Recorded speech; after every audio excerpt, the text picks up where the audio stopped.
sorry that it's backwards. Nah, you're fine. That is A-okay.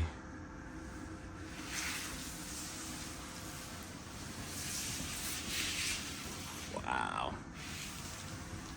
Man, this thing is huge.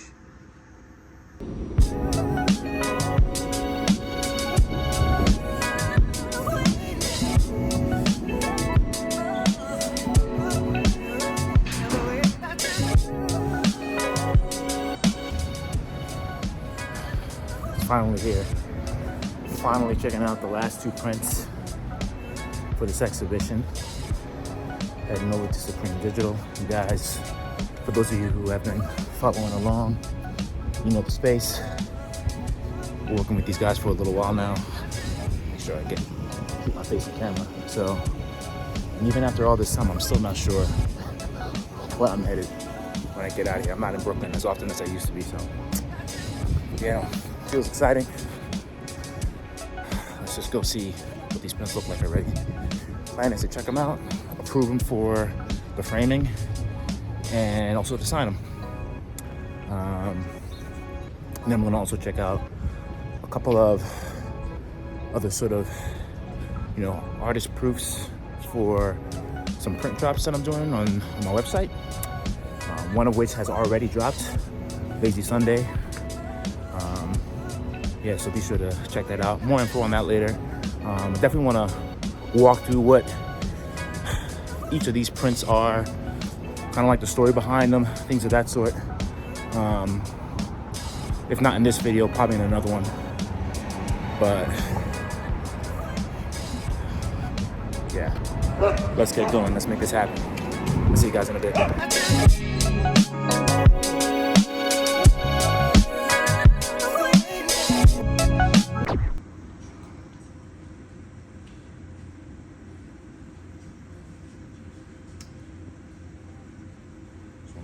Proofs right there.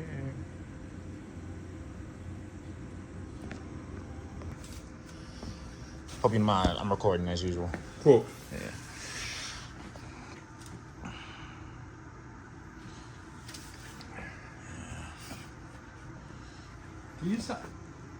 Sweet. And then, were you able to do 16-bit sunset or no?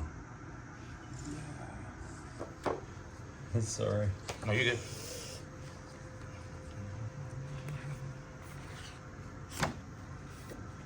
Where does this one? This guy. Yeah. For the rag. Okay. All right.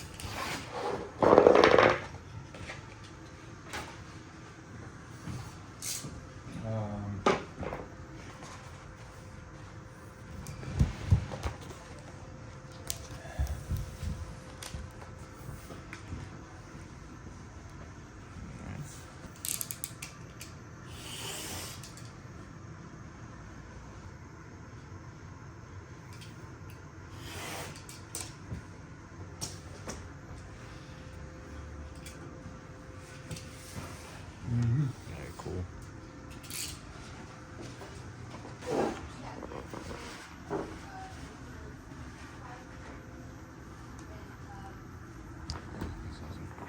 Boxes, like different boxes.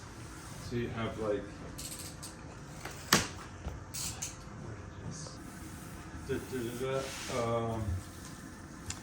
Yeah, there's two in here, right? Yeah, Okay. yes. There were a lot of like.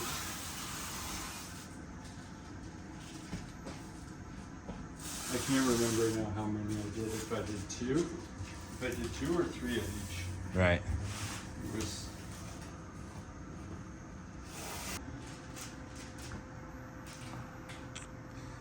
This is Nomad. I can tell from the back. Wow.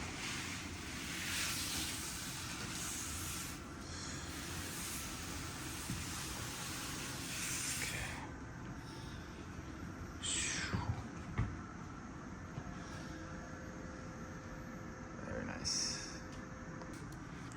Yeah. Ooh, yeah. So nice. I was worried about the blues, but the blues look great.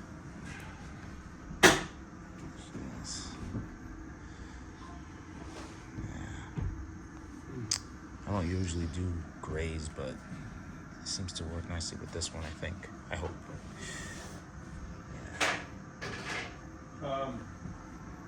What did you sign with? Yep. Yeah, I'm ready. Sorry that it's backwards. Nah, you're fine. That is A-okay.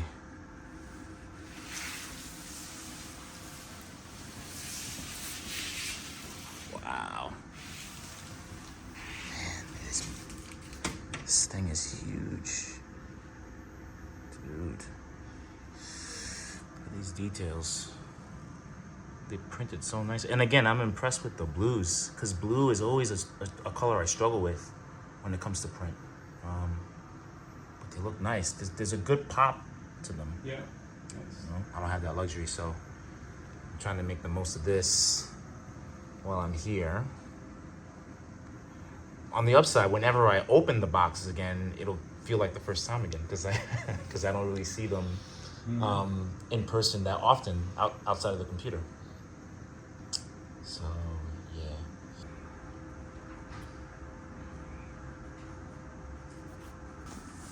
They all know that. But they didn't know about, nobody knew about that. Even the guy that's helping me with Instagram. Hey, I'm here. I'm here to help part-time. Anything anything having to do with iPhone tech, I could try to help you solve it. I need to replace the felts and the bushings on the printer downstairs.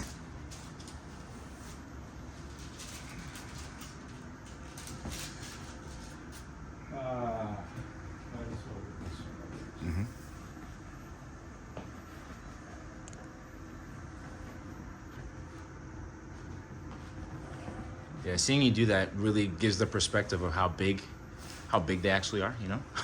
Yeah.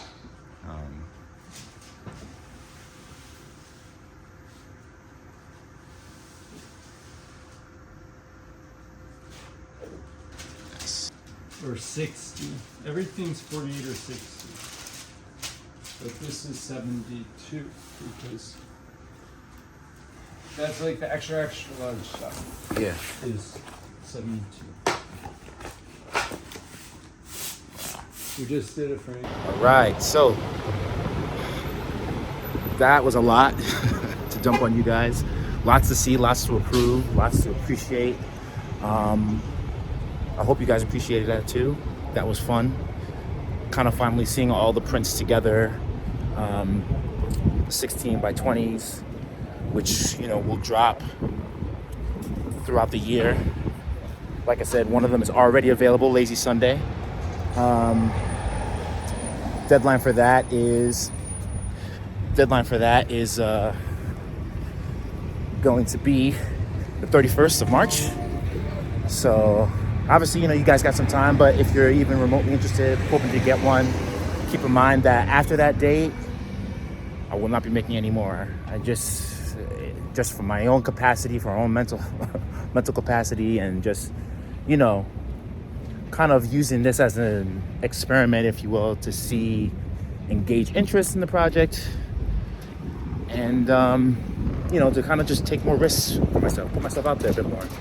You know, I'm not really one to sell my work at a premium. A lot of people ask me why I don't. Honestly, I'm not even sure. I think a part of it is kind of a fear or a reservation against failure. Even after 15, 20 years of experience, this is still the case. I'm still scared to fail, even though I do it constantly. So yeah, it's just a chance to see, you know, what the interest is out there. And if there isn't a lot, so be it. I'm still very happy with the project. I think it's a lot of fun, kind of seeing my work come to life on print. Got a couple of original artist proofs right here that I'm gonna safeguard and keep. Might sell them separately from the limited runs, the open editions. We'll see. I'm not sure. Or honestly, I might just keep them for myself, just because I like to hold on to these memories and, you know, be able to share them with my own kids one day. Kind of like leaving a legacy, if you will. So I'm about to hop on the train. Had to stop by the art supply store, and then I'm going to head home. But yeah, I might record once I get back to the studio, we'll see. But if not, I will see you guys later. What's up, guys? Back here at the studio. Originally I wasn't going to do this, but I thought it would be nice to do a bit of a breakdown on one of the prints that's currently live in the store right now, Lazy Sunday specifically. And it's interesting kind of looking back at, this time lapse that's happening. I'm gonna try something new right here for you guys. I'm looking at it right on the screen right now. It's interesting seeing the choices I made back then, just in terms of how I tried to figure out the composition for this particular piece. I knew going in right away, at least architecturally, compositionally, what I had in mind, but there was a bit of trial and error in a few ways, one of which, trying to figure out the anatomy, trying to figure out the posing, the scale of the central figure. To give a bit of context to this one, if you guys, especially those of you who are new or just kind of happened upon this page, this is part of a larger project called Burisu. It's an ongoing book project as well as an exhibition that I've been working on for the last couple of years, a little bit after COVID, more or less. And this particular character is an original character that I developed called Click. It's part of a larger sort of world that I've been building, a cast of about 12 to 13 characters, and her sort of personality in particular is that she's mute. She doesn't really speak much at all, really. Her only form of communication is the sort of clicking of her gun, which is where her nickname comes from. Her real name has yet to be revealed. She's part of this collective of individuals called the Dangerous Quartet, and the gist of her role in that group is not only is she sort of the assassin, if you will, but also the central wingman. Very much so in this story that I've been developing, she's a part of this sort of heist that is meant to sort of upend the whole sort of governmental infrastructure that is the Hispaniola Republic. All of that sort of lore that I've been developing for this project will certainly come to light as the book gets released, hopefully later on this year. The book being like a massive collection of, different character designs, concepts, style frames. Nothing locked in as far as like a specific story or script just yet. I'm definitely, from like a chicken and egg perspective, really just focusing on the character designs and the look and feel of everything. And that is sort of my inspiration for how I might develop the story later on. So yeah, looking at the time lapse, you guys can see that I'm working through the pencils here, the digital pencils. This is all done on the iPad, specifically Adobe Fresco. I figured out my posing. A lot of times when I do stuff like this and I'm trying to crack the pose, I'll look at some reference just to make sure I've gotten the sort of gist of it right, if you will. Hard to find the exact pose that I'm looking for using the right sort of phrasing on Google or Pinterest, but just finding images that'll give me enough of an idea of how it's supposed to look, how she's supposed to sit. I knew in terms of her attitude that I wanted her to feel almost effortless as she appears in this scene, very, very relaxed. In terms of the actual color, which you'll start to see I'm exploring here right now, there's definitely an attempt to not only try to solve the hierarchy of this piece using color. So if you notice, in the final result, if you haven't seen it before, you will eventually. She's very much dressed in all white, and that really helps her pop off the page. So that allows me to really focus on the architecture of the piece, if you will, to really be a bit more dark, a bit more ominous. There are these sort of figures coming out of the smoke that she's, exhaling from her cigarette. More to that, story maybe for another time. There's definitely a purpose to those creatures, but overall, there's really a sense of trying to create this sort of neo-noir. I'm thinking, Sin City, Frank Miller, the Daredevil run as well, and really kind of being a bit more playful. There's also kind of a vintage nature to how I'm treating the colors as well. looking at, those old school sort of Marvel Comics, Doctor Strange, the artist who came up with that incredible color scheme. The name escapes me. Maybe Steve Ditko. I might have to correct that in the captions. But yeah, so in terms of that look and vibe, neo-noir, a bit of sci-fi, obviously a huge influence from Japanese animation here as well. So there's a mixture of things that sort of influence my work on the regular that really comes through in this piece. And I like to think that what I came up with was a success, but hopefully you guys do too. And I just thought it would be a nice opportunity to kind of give you a bit more of an insight on the story behind this piece. So I think that's pretty much it. I hope you guys enjoyed this vlog. I definitely slowly getting back into the swing of things in terms of the business. Still in paternity, but starting to wrap things up a bit. And if I don't see you guys for the rest of this month, I'll definitely follow up with another vlog next month. But until then, it's been a pleasure as always, and I'll see you guys next time. Later.